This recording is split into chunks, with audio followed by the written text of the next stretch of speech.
Trump takes immigration cues from President Stephen Miller. The government shutdown is over for now.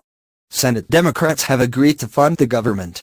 Senate Republicans have said they would give Democrats a vote to allow Dreamers, young people brought to this country as children, to stay. What remains to be seen is how the president will handle immigration going forward, and by president, I mean Stephen Miller. Trump's 32-year-old senior policy advisor is getting his 15 minutes of infamy, infuriating some Republicans nearly as much as Democrats. As long as Stephen Miller is in charge of negotiating on immigration, we are going nowhere, Senator Lindsey Graham, our South Carolina, has said. Donald Trump ran for president in part on his celebrity status. As star of the reality TV show The Apprentice, he appeared on our screens each week as a strong, certain, determined CEO.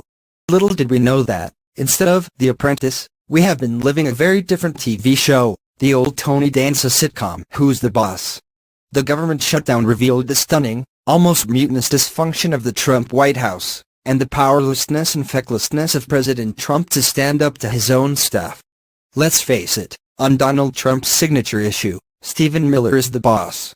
How else can you make sense of Trump's meandering on immigration?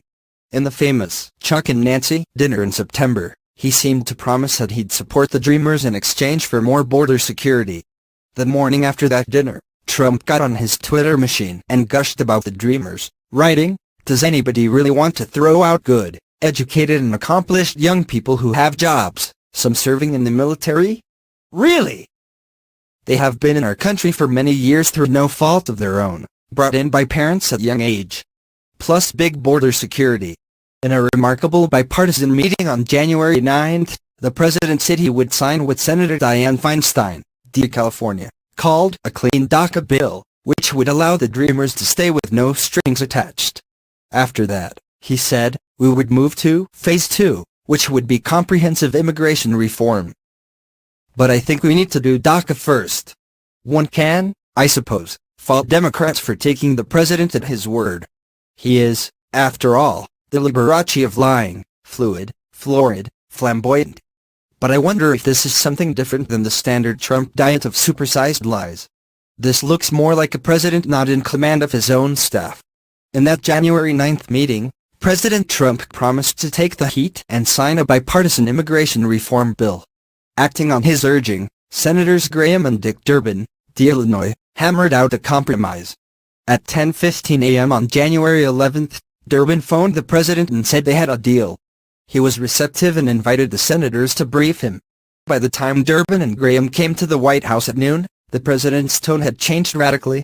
Surrounded by hardline staffers like Mr. Miller, and bolstered by anti-immigration Republicans like Senator Tom Cotton, R. Arkansas, and Representative Bob Goodlatte, R. Virginia, the president launched into a racist tirade, saying he wanted more immigrants from overwhelmingly white Norway, rather than black and brown immigrants from shutdown countries in Africa, the Caribbean and Central America. Every time we have a proposal, it is only yanked back by staff members, Graham said. How can it be that the president, who ran as a deal maker, is being overruled by a young man who seems to want to upend every deal?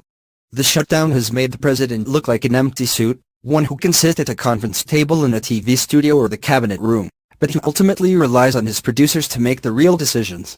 In Hollywood, they call the people who have creative control over a production showrunners. In Washington, there is no doubt that it is Mr. Miller who is really running the show.